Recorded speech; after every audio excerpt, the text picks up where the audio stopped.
All right, guys, what's going on? Welcome in. So the Jets play in their second preseason game this Saturday, 4 o'clock against the Carolina Panthers. Technically, it's preseason week 1, but obviously for the Jets and the Browns, they're playing their second preseason game. So there's some things to watch here. Bryce Young was named the starter for the Carolina Panthers, Zach Wilson for the Jets. In fact, Saleh actually talked a little bit about the quarterback position in the first, I think it was on Wednesday, where he said that Zach Wilson's going to be starting and then Tim Boyle is going to be behind him. And those are the only two QBs that we're going to see. So Chris Streveler, as we all know, was released earlier in the week, and it doesn't seem, as far as Saleh's knowledge is concerned, it doesn't seem like the Jets are going to be adding that fourth stringer, right? We have seen them do it in previous years, whether it's like a Josh Johnson or somebody like that. But no, it looks like the Jets are content rolling with Zach and Tim here, and it should be exciting. Now, for me, what I want to see from Zach is just more. I want to see more drives. I want to see more throws. I want to see more snaps. Of course, in preseason, there is that gradual buildup, which is totally normal. But when I specifically look at Zach, I'm hoping that he can be a better backup quarterback when we compare him to the rest of the backups in the NFL, right? That's just where I'm at with Zach at this point in time. Obviously, Rodgers is going to be starting, but, in the event that something happens to A-Rod and Zach needs to play a few games, I don't want to be going into these games thinking, all right, we're up against the world here, just because we don't have that production from the quarterback position. So, I want the Jets to take the training wheels off of Zach. At the end of the day, he was the second overall pick going into year 3. Let's keep him out there. I would actually be fine keeping Zach out there for, a half. He played in the first quarter last week against the Cleveland Browns. Let's throw him out there for 2 quarters. That's just me, though. I'm not saying I'm right or wrong or anything like that. That's just my personal preference. I feel like it's really, really important to get reps for Zach Wilson in the Hackett offense, like live bullets. At the end of the day, he's not going to be seeing like these crazy blitzes from Carolina or, frankly, Tampa Bay or New York. He didn't see it against Cleveland either. It's all vanilla defenses, and throw on top of it, he is going to be going up against a lot of backups. So I want to see Zach out there. I really want to get him as much experience as possible, doing it in a smart way, not letting him play the entire game, obviously, but I think giving Wilson a lot of time this preseason when it doesn't count, right? When the result at the end of the game doesn't impact the season, give him these opportunities in the Hackett offense to, iron out the kinks, or, vice versa, to make something happen, right? To go out there and cement himself. Yeah, I am going to be the backup quarterback for this football team. No questions asked.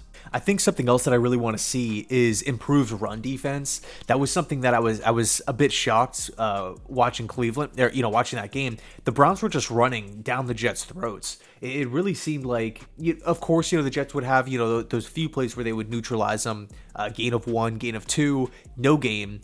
But I felt like at points, Cleveland just would go on these massive drives. At one point, they had a 17-play drive. Crazy. Like, the Jets just could not get off the field. The Browns started the game off with a 9-play drive. So for me, can you get off the field on third downs, right? Can you force punts? Can you create turnovers? And the Jets actually did manage to create a few turnovers. Specifically, the first one that pops into my mind is the Chaz Surratt interception, which was really cool. And that was actually highlighted on Hard Knocks.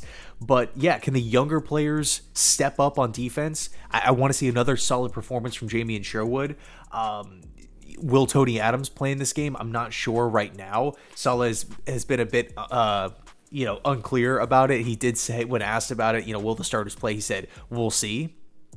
And obviously Tony Adams didn't get a single snap in that first one. He was held out. I think another highlighted area should be penalties too.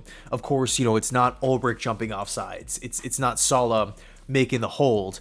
But when your team has 12 penalty, and a lot of these guys aren't starters and whatnot. I completely understand that. But if we can, let's say, half the penalties, I think I'd be cool with that, right? We had 12 in that first game.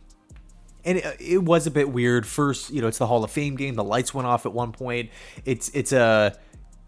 You're not playing in Cleveland's home stadium. You're not playing in MetLife Stadium. It's definitely a unique experience, but 12 penalties is a lot. it's a lot of time, a lot of stoppages, a lot of free yards given to Cleveland. I believe it was over 80 free yards, and so that's just a position where, especially if you're a young guy trying to make the roster, trying to make the practice squad, you don't want to be out there committing penalties or, pass interference, roughing the passer, holdings, jumping off sides, false starts, things of that nature. So can you just go out there and play clean football? That's really what I'm looking for from the penalty side of it. Again, if we can half it, I'll be totally happy with that. And then last but not least, playing fast and playing hard. Acting like you want to be there. This is something that I want to really see consistency with throughout the course of preseason. We've seen at times the Jets start off slow, or maybe they come out at halftime and they're slow and they're sluggish. Whether we're talking regular season last year, there's been so many areas under this, under Salah's tenure, where it's either coming out or starting out in the second half where it just looks sluggish. It just looks a bit lackadaisical. So for me, I really, and Salah, has said multiple times, whether it's through like the One Jets Drive series or even in interviews, he's all about finishing, right? Just can we close games? Can we not make that brutal mistake? Can we not go on the 6-game losing streak that ultimately killed the Jets season last year? So I know he's really pushing, closing games, finishing games.